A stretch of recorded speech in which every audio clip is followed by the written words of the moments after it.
Okay. Okay, hopefully this is recording. This is Dren 608. This is another in the series of the Cuckoo campaign. This game is Unconditional Surrender. It is designed by Salvatore Vasta, published by GMT Games, developed by Mark Dye. It's been a while since we did an episode. My opponent and I have some time trying to get ourselves synced up in regular time here. So we finally got to one. We did a couple turns here. So you will get to see what befalls us here in Gibraltar and so on. Just going to go ahead and get started. We are starting with fair weather in the warm zone, poor and cold and mild. And the turn is October of 1943. He has done a pretty good job on crippling the UK. He's taken over the Middle East. And has it fairly well defended, so I'm not getting anywhere there. So we're just trying to see if we can hold out at Gibraltar. I tried to hold out in French North Africa and failed miserably. So he managed to get all the way, recapture Tangier, and now he's got Gibraltar isolated, even though I have a full-strength 8th Army there. I have been doing what I call the fleet shuffle. I will eliminate the convoy and the fleet that's in Gibraltar, and then I will sail in a new one to supply it. And at the end of my turn, I will remove it so I can put in a fresher fleet. So we've just been going over and over and over that. The only real attack I pulled off here is I did manage to land up here in Norway. Norway, come on. So I have the 1st Canadian here. I have, who's here? Who's here? The 5th Army with an American Air Force there. The 2nd RAF is here. I don't have anything sitting in Trondheim at the moment. So let's just get going. We had some problems getting connected. And then we go into declaration of war. There's nobody left to declare war on. If you look in the who's allied, there are no neutrals. They've all joined either the Western Allies or our Axis allies. So there's no declarations of war. The phase just doesn't exist anymore. I think it's page down. Yes. So now we're setting the production. Germany's at maximum, which is 36. 14 plus 4. They have 15 minus 1 plus 4 extra factories. So they're doing well. I think he gives 1 to Sweden and 1 to Italy. So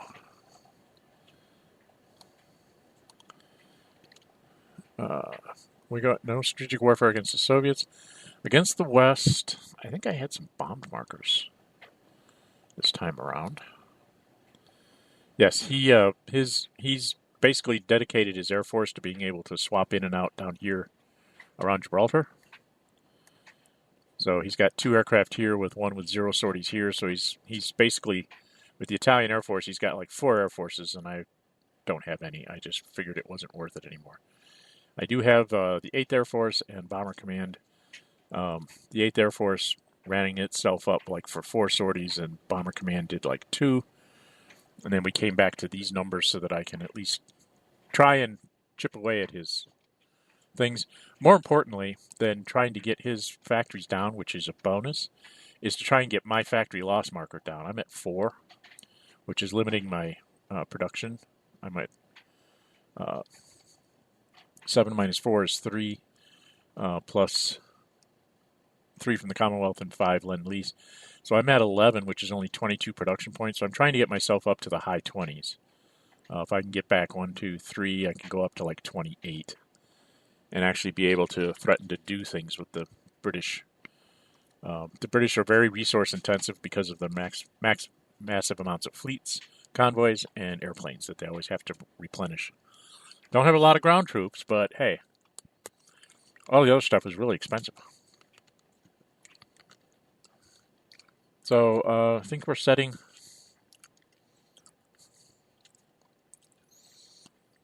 So he was plus 5, 6, because he did get an airplane back up into Norway up here. at Bergen. So he's at 6. He has 2 for Suez, or 2 for Basra Kuwait area, 1 for Suez, 2 for C-Zone 7 ports. He's got Corona and Brest, and then he's +1 for that up there. So he's net of +6. My defender, I start off at +2 because of the Americans, and then I have a whole slew of bombed markers, like 6 of them. So he rolled a 1, +6. I don't remember if I don't think I played anything. No, I didn't play anything. I don't think I had anything really to play. I had a Partisans marker to play, but I thought it might become important to use it to blow up a German unit someplace. So I didn't use it.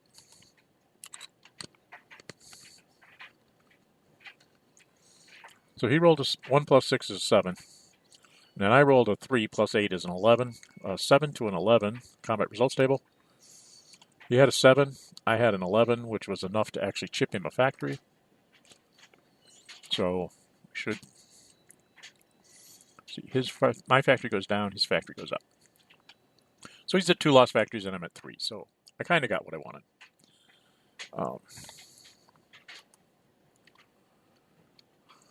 What's going on? There we are.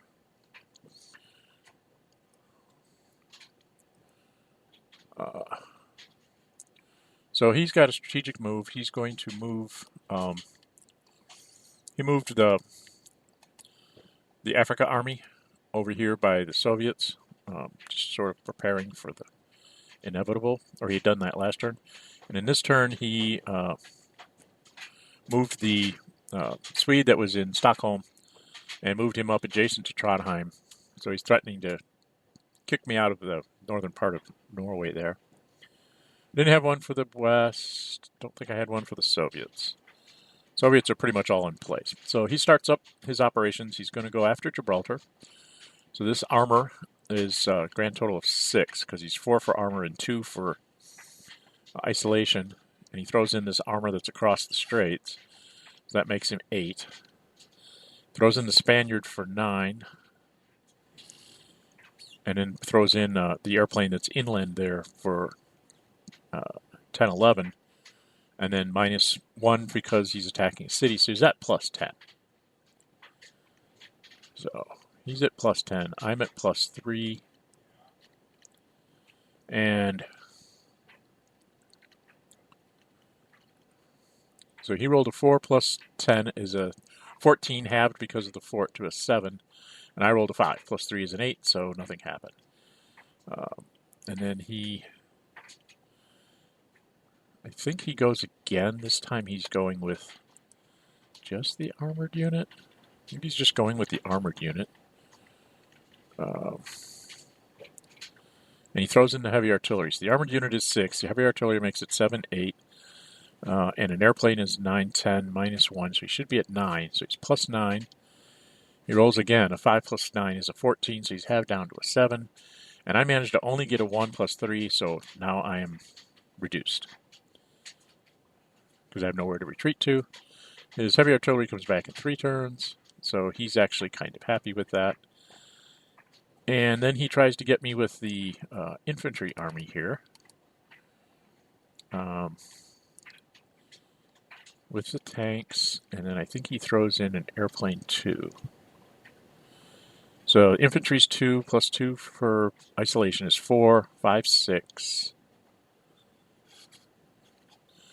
7, 8, and then down 1, which is 7. So he's +7, and I'm at only a +1.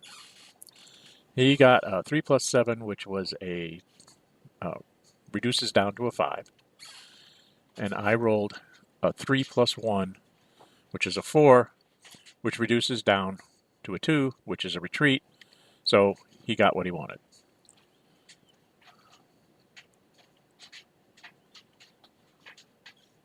We did that wrong. Oh no, I'm not halved. So I rolled a 3 +1 was a 4, which was enough to hang on. That's what it was. I hung on at Gibraltar by the skin of my teeth.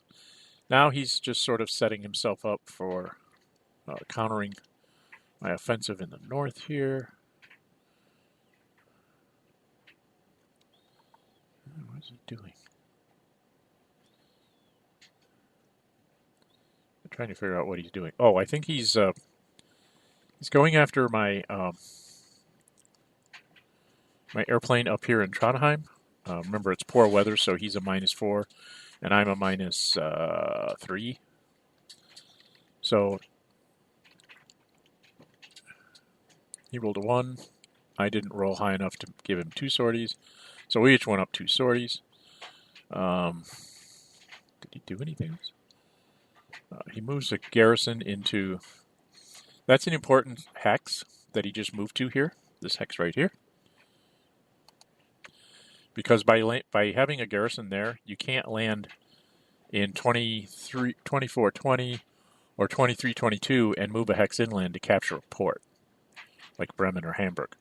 This requires you to have 2 invasions, one to move this guy out of the way and the other one to go get the ports. You can land adjacent to these inland ports and move into them, but you can't land directly into them. So that's a key hex. He and I have discussed this before. 24, 21, when the Allies can possibly invade you into C-Zone 12, that is a very important hex to have at least a garrison unit in to force him to not be able to just land and capture a port, and then he's in supply. This makes him have to actually work for it some. Okay. Then he was moving. He did a quick move here. He swapped positions with the Turk and the German. I'm not sure exactly what that's all about, but I guess it's because he can use the German tank to better effect than a ground support for the Turk. So it's resetting things. Now he's doing... Oh, we started to do supply. And then I'm into my movement phase here. So I took Med Fleet and 0-point convoy, moved them out.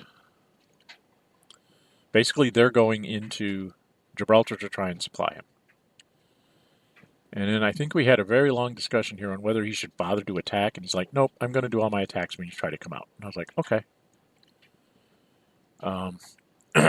Up here, now this is me doing what I call fleet shenanigans. The American fleets that were in Bergen go out to C-Zone 3.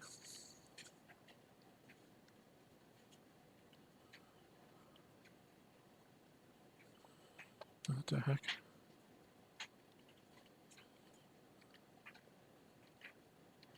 Oh no, those fleets that you saw moving first came out of Stavanger and went to Gibraltar. Then the fleets that were in Trondheim came out into C-Zone 3 and went into Stavanger. And now the American convoy and fleet that are in Eastern North America pick up the first Army, American Army, and they go into Trondheim. So I eliminate that threat from him. I'll be able to flip over the next turn. Then I go ahead and assault here, because I got nothing else better to do. I think, a net of... So I was 1 for the Canadian, 1 for the armor, -1. I think I should be +1. Oh, and -1 for the weather. Why am I at a 1? I should not be a 1.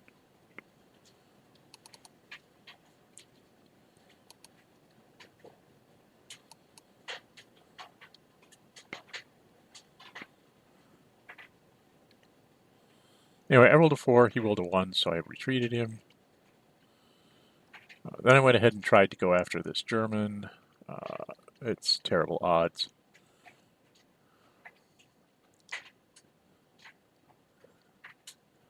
Seven to a 4. I forced him to retreat, and I got to move out. And the only thing that's good for is now, if he wants to attack into Stavanger, it's not isolated anymore. So just trying to make sure he can't isolate me anywhere. Now we try to go for... we're going for bombers. I originally thought I would stop there, and then I said, wait a minute, I'm just going to go for it. So I just went ahead and rang up 2 off the Brits and 2 off the Americans, which was +4, so I'll be a total of +6 next turn. Now we're doing the supply here. Trying to supply this. So this is where it gets tricksy. He did move his airplane down here with 1 sortie. He has an airplane here with 4. He has the Italian Air with 3. He also has his surface action marker right here. This thing. So this is how it goes down. He decides, we talked about this, I said I'm at a 0, and his attacker was the Italians. Started off at -3, becomes a -2. So I'm a 0 and he's a -2 with the Italians. So he goes ahead and attacks. He gets a 1. I managed to only get a 2. So the Italians went up a sortie, but so did the Med fleet. And then he comes after me with the German Luft, who is -4 sorties, +2 for German, +1 because he's going against the Navy with an airplane. So he's at a net -1, and I'm at a -1. So he rolled a 6 -1 is a 5. I rolled a 1 -1, which is a 1. 5 to 1 is 2 more sorties on me and 1 sortie on him, which is what he wanted to see. Now he goes after me with the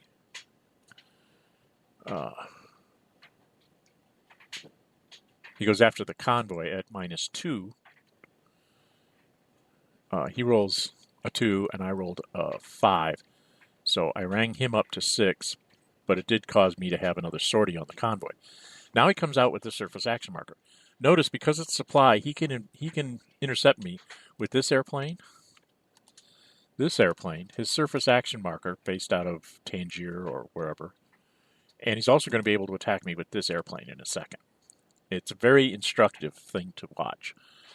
So now he's coming at me at +1, because that's what German surface in action. It's +1, -0 sorties. I'm at -4, or -3, because I'm +2 for British, -5 for sorties. He rolled a 5 + 1 is a 6, so it doesn't really matter what I roll. I'm going to take 2 sorties. So he gets past the Med fleet. So now the Med fleet's not there to guard the convoy anymore. So then he goes surface action at 0 to my -4, because I'm -2 for convoy, -2 for sorties, +2 because I'm American. So I'm a net -2.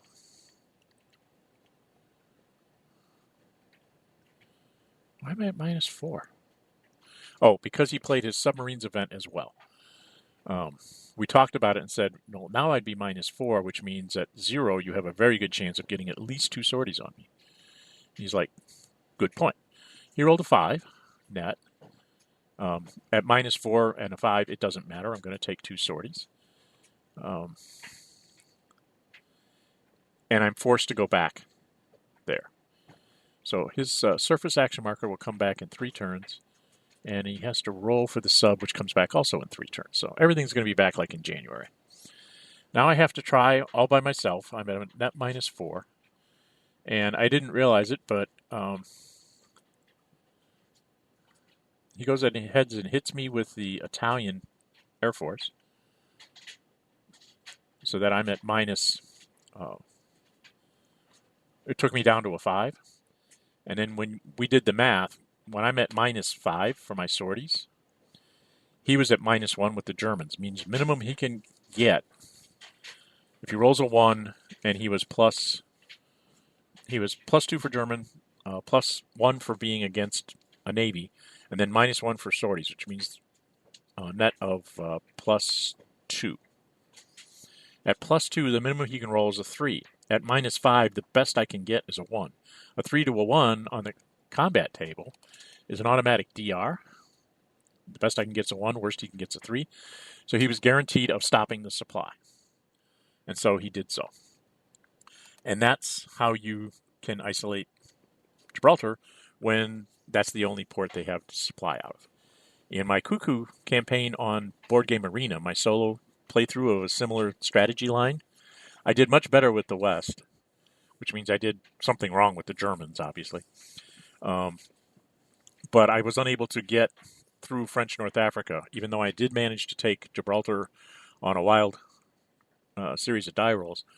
I was unable to push him out of French North Africa, and he was able to, my Western allies were actually able to establish themselves in the Suez area.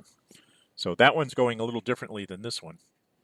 So compare and contrast, but it still is a really hard haul for the West to fight off this particular strategy line. Okay. So there was the first convoy. Has to go back where it comes from. You can't go somewhere else. Then I did supply up here. He didn't have anything to intercept me anymore, so it's just me counting up things. We go over to the Soviets. I don't think I did anything. Oh, I moved some airplanes up to the front, and I think I moved... That's it. Then I removed the convoy and the med fleet out of...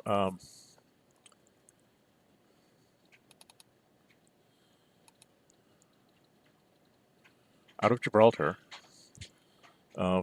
Because if somehow, by magic, I somehow survive next turn, I can try to send in another fleet to bring them back. So now we're doing replacements. He's just... what was he doing? Oh, he had... I don't know what he's doing now. We're bouncing around the map here. I think we're just getting the Turks back. Yeah, we're just doing... He's just doing his sortie recaptures.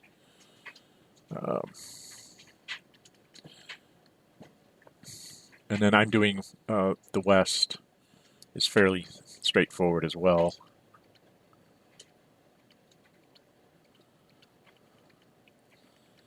And I did the British.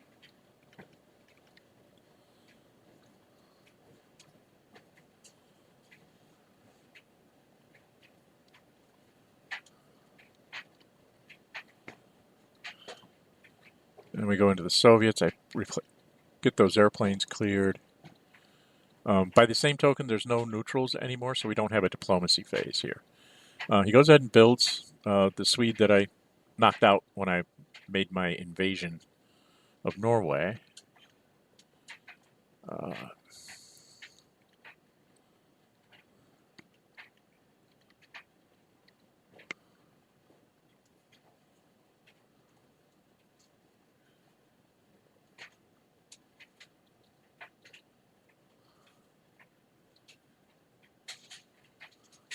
Oh, I built the convoy up here. What did I do here?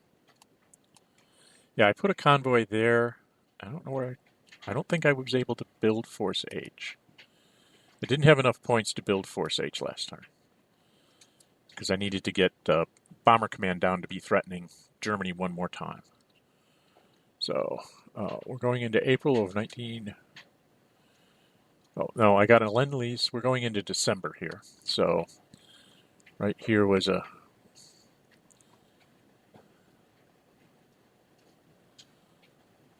Yeah, we're starting the end of turn phase here. So, here's the stuff. We're getting ready to do the end of turn here. So I picked up an Ultra this time. I have a bunch of stuff to build for the Allies. What is this? I don't know why that's looking like that. Okay. I'm on map boxes. Okay, and then we rolled the weather. So even if I'd wanted to, he's got fair weather again in the warm zone. So there's absolutely no chance here. Or no, he's got poor weather because he had fair weather last turn.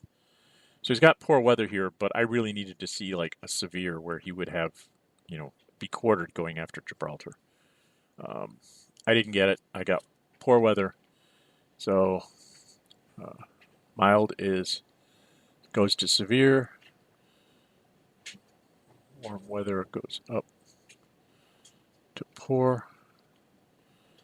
And nobody has declarations of war. We're just doing the production again. Now we're doing November of 43.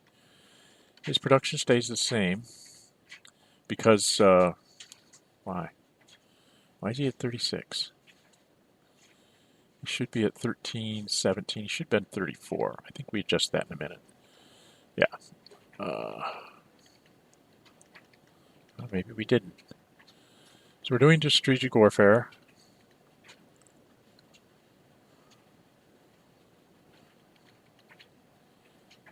Yeah, there, I adjusted it. So I go ahead and throw the ultra this time. He rolls a 5 plus 6 is an 11, goes down to a 6. I rolled a 9, which is just enough to chip him another factory. So we swapped positions. I'm down to 2 lost factories with the Brits and up to 3 for the Germans. So that's something. And I will get back my ultra in 2 turns.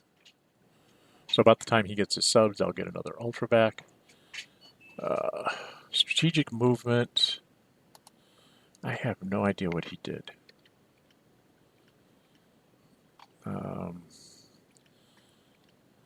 We were talking about he never spent the Yugoslav point. He was going to move that. I said no, just move it, and then just brings over the Italian to help bolster up his defensive line in case the Soviets come in.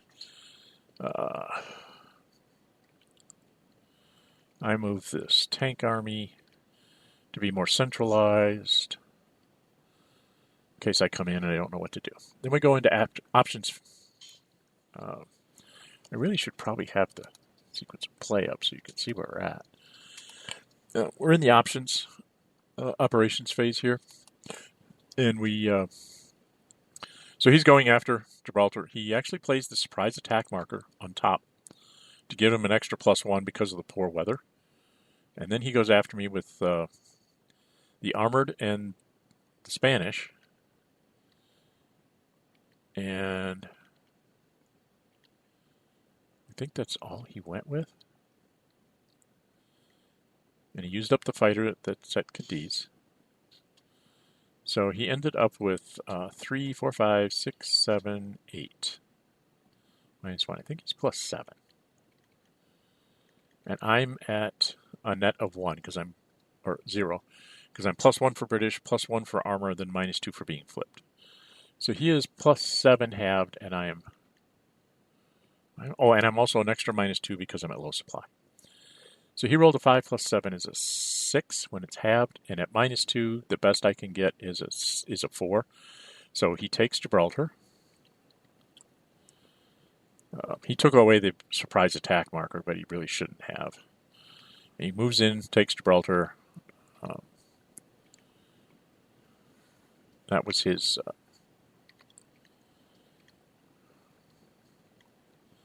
thing there. I don't know.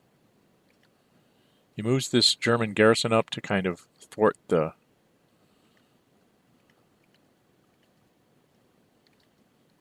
Actually moved that one up. Okay. And then he moved this guy around there, threatening my supply line. So I have to do something about that for the 1st Canadian.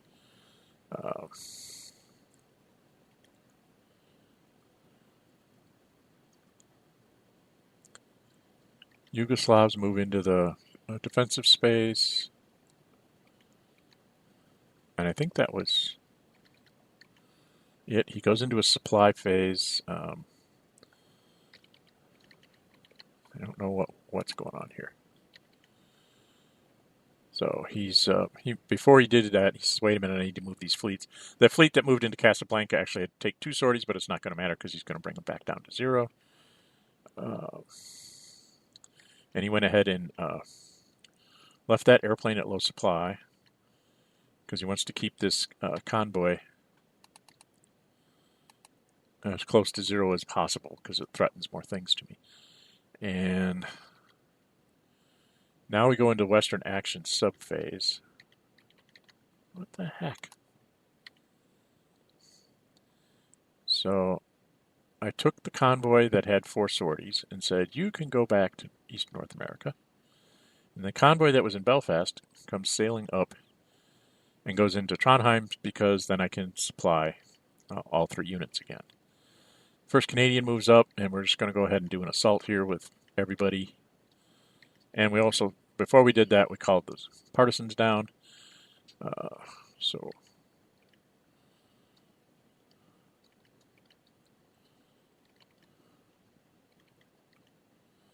we were at, what were we in? We were in poor weather here, so I was able to get one for the British, one, I don't know if I started with the Americans or whatever. The main unit is 2, the supporter gives 2, and the airplane gives 1. So that's 5 minus 2, so it's a plus 3, and then he's minus 2. I rolled an 8, he rolled a 5 minus 2, which is a 3, so he's DD'd. And then I moved the Americans out so that I can kind of, trying to get myself some breathing space here. Then he didn't have any airplanes that could stop me, so I went and I dropped 4, and then I thought about it, and I said, you know, he's going to get his airplanes back there, and it's like April, or it's wintertime. I think it's time to just go ahead and shoot the bolt.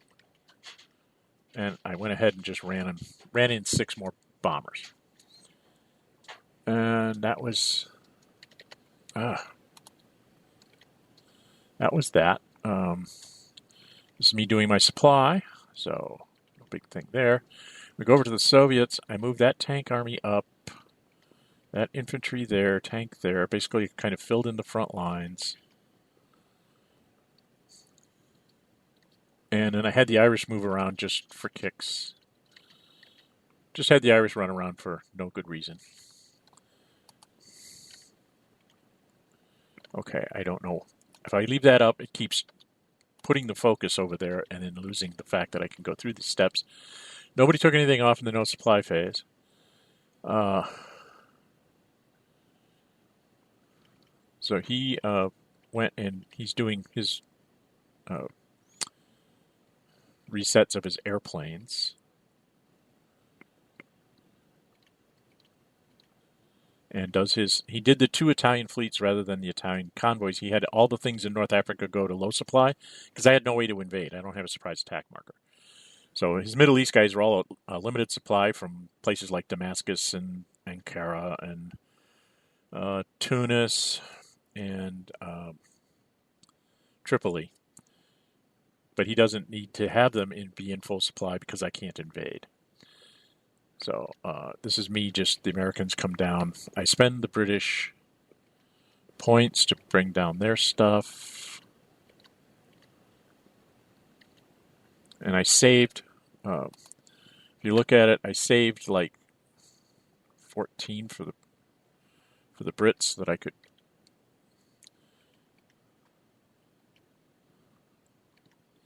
So I spent 3 more on I think on a convoy someplace.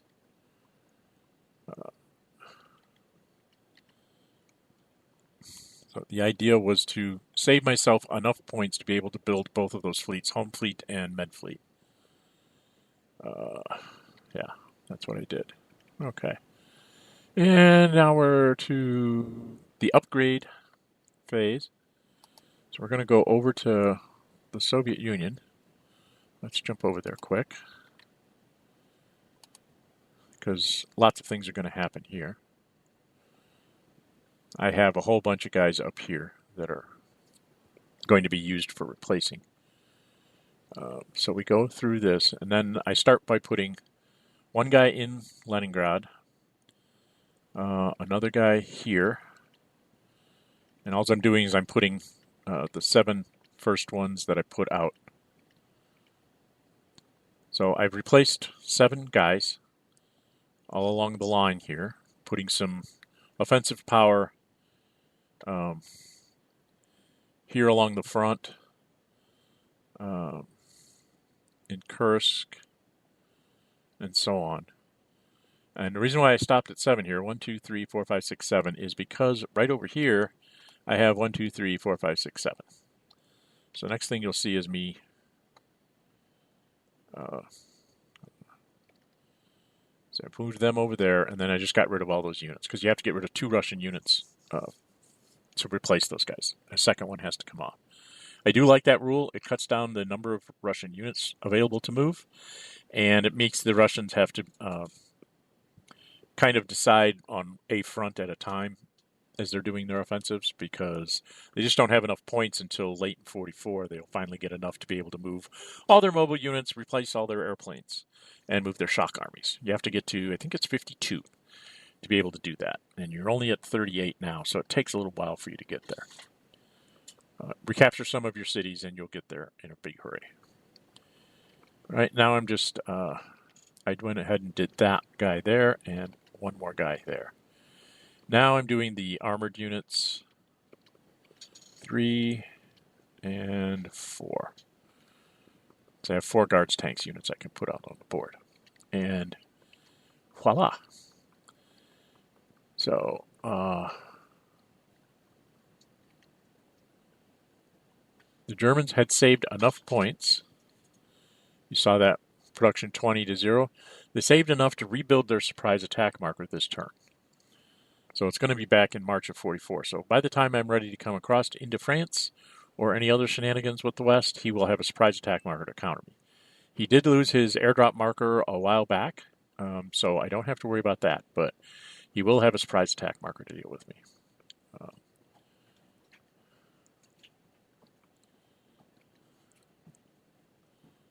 And this is me building. I built Force H in Edinburgh, and then I went ahead and put the Med Fleet in the Western Indian Ocean, just because I want to have a viable threat for invasions, either at Basra or Suez, because I am tying up 2 German armies, a couple of Italians, some Turks. I'm tying up some stuff there.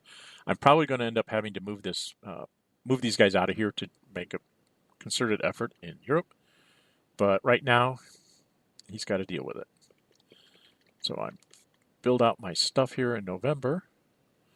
There's lots of Western guys all in Eastern North America. We've got to bring those airplanes over, start using them to do things to the Germans. Soviets put off building their convoy. They're going to wait and see what happens. There's no diplomacy, no victory. We go into here. The 8th Army will now be able to be rebuilt, so that'll be showing up in England.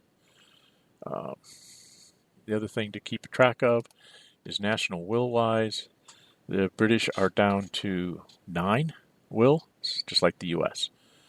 So I lose too many units. He could pull off even a quick invasion of England and grab 4 points. He could possibly collapse me easily. So I have to pay attention. We move to December of 43. This is him getting his stuff. I don't need the national. He gets a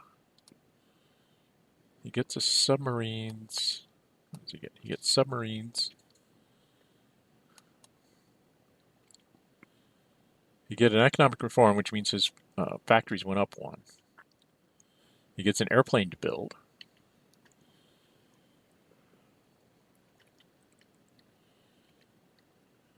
And we moved it into December of 43. I still have to do the Soviets here. So I got my free forces back. USSR Lend-Lease, so they got a factory. So they're up to 6 factories just like the Germans. So right now the Soviets are at, or 5 factories I should say. So there's 6 minus 0. Right now they'd be at 20 factories. If they come into the war, they'll be at 19, which means they'll have 38, which is cool. So I get a tank army to build. I get my 3rd heavy artillery, so I have 2 partisans, 3 heavy artilleries, and 3 tanks. And this was the die roll for the Soviets to come in. 4, 5, or 6, Soviets are in the war. 1, 2, or 3, I'd roll again next turn. Well, they're in the war. So we just got rid of those things. Soviets are back. We have to go put that on the lost track here. And we will now have strategic warfare against the Soviets in the future. I think the next thing we do is weather here, if I remember right. I think that's the next thing we do. And he rolled a 3, 3, and a 4. For December, a 3 is poor in the cold zone. He wanted severe. A 3 in the mild zone is poor. I don't think he cared either way. And then 4 is also poor in the warm zone. So wherever we're at, it's poor weather. So it's poor weather everywhere, and that's where we stop. We will pick up with December of 43 next time. So the Germans managed to get to take out Gibraltar. This December turn, one of these panzers, probably this one, is going to go sailing off to the east, most likely because he's kind of short of ground units. Don't know if he'll send a panzer or if he'll send an infantry. But I imagine there'll be another German unit showing up somewhere in this area, around Nov43 and stuff. He has a very high concentration of units here to the south. I don't usually agree with that because if the Russians get lucky and can push through this way, like where this armor and this infantry are, if they can somehow push through here and break open a hole, they can run a unit through here and cut off all these guys that are from Kharkov down to the mountains here. These guys can all end up out of supply, which makes it very hard. You have to take the time to try and get supply back, and if you fail, all these guys will go to limited supply, and that makes them easy pickings for the Russians to just clean up. And if they fail, then you'll be at low supply the following turn. And it's just, for me, it's like 2 or 3 units over here total, and the rest are the backstops to make sure that you don't get too far. Whether you use miners or whether you Germans, that's, your own decision. But it just doesn't make sense for me to have this much concentration here. I'm not sure why.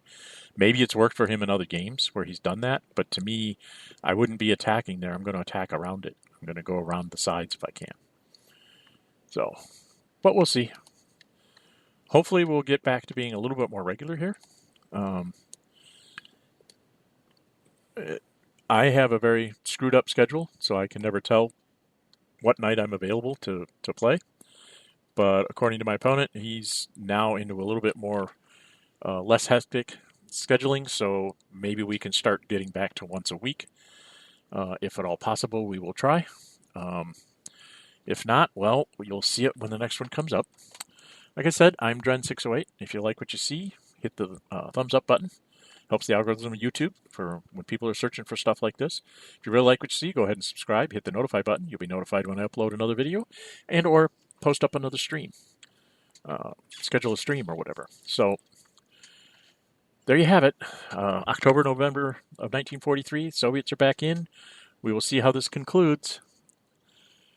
Until we meet again, stay safe and bye-bye.